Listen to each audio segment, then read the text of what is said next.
Assalamu alaikum. Today we will learn letter writing.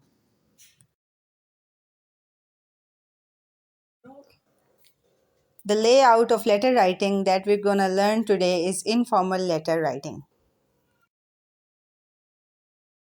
First of all, we'll take a look at pattern of informal letter, which is as follows. In the top right hand corner, you would write your address and date. It means that the writer would write his name and date in the right hand corner.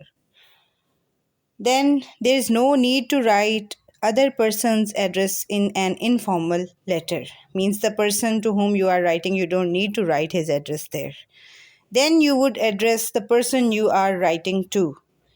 You would say salam, etc. This is called salutation.